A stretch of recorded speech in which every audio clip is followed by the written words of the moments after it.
அன்பு தேவ பிள்ளைகளே, ஆண்டவராகிய இயேசுவின் நாமத்தினாலே உங்களை அன்போடு வாழ்த்துகின்றேன்.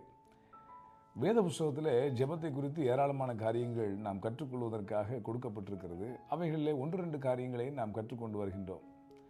இன்றைக்கு எப்பொழுதெல்லாம் உங்கள் வாழ்க்கையிலே பிரச்சனை வருகின்றதோ, உங்களால் கையாள முடியாத, உங்களால் எதிர்கொள்ள முடியாத மிகப்பெரிய ஒரு பிரச்சனை வருகிற பொழுது நான் சொல்கின்ற ஒன்றை முயற்சி செய்து பாருங்கள். வாழ்நாளில் ஒரு நாளிலாகிலும் இப்படிப்பட்ட ஒரு முயற்சியை நீங்கள் செய்திருக்க வேண்டும். பிரச்சனை வந்தால்தான் ஜெபிக்க வேண்டும் என்று நான் சொல்லவில்லை. ஆனால் பிரச்சனைகள் பிரவாகித்து வரும்போது நான் சொல்வதை நீங்கள் முயற்சித்து பாருங்கள். யாக்கோபு ஏராளமாக சொத்துக்கள் இருக்கிறது, மனைவி பிள்ளைகள் எல்லாரும் இருக்கின்றார்கள். ஆனாலும் கூட தன்னுடைய சகோதரன் தன்னை கொல்ல வருகின்றான் என்று அறிந்தபோது அவன் எல்லா உபாயங்களையும் செய்துவிட்டு அவைகளெல்லாம் என்னை காப்பாற்ற முடியாது, கடவுள் தான் என்னை காப்பாற்றணும் அப்படின்ற ஒரு முடிவுக்கு வரார் யாக்கோபு. தனக்குண்டான எல்லாவற்றையும் அவர் அக்கறைப்படுத்திவிட்டு யாப்போக்கு நதியின் இக்கரையிலே யாக்கோபு ராத்திரி முழுவதும் போராடி அவன் ஜெபிக்கின்றான். நீர் என்னை ஆசீர்வதித்தாலுடைய நான் உம்மை போக விடேன் என்று சொல்கின்றான்.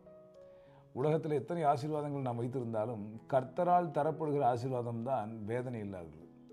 அதை புரிந்து கொண்டு ஏமாற்றி சொத்து சேர்த்த இந்த யாக்கோபு இப்பொழுது புரிந்து கொண்டு ஆண்டவருடைய சமூகத்தில் போய் கெஞ்சுகிறான். நீர் என்னை ஆசீர்வதித்தாலுடைய நான் உம்மை போக விடுவதில்லை.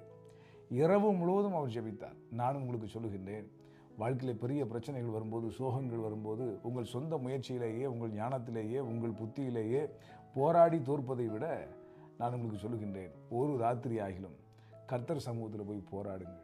உங்களுக்கு இருக்கிற எல்லா காரியங்களையும் அக்கறைப்படுத்தி விட்டு, எல்லாவற்றையும் ஒதுக்கி வைத்து விட்டு கர்த்தர் சமூகத்தில் போய் காத்திருங்கள்.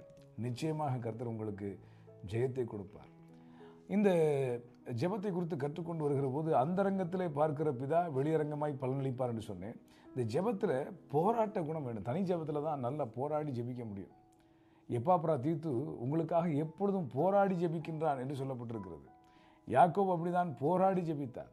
உங்கள் வாழ்க்கையிலையும் ஜெபம் என்பதை ரொம்ப கேஷுவலாக நீங்கள் மாற்றிடாதீங்க. நல்லா போராடி ஜெபிக்க வேண்டும்.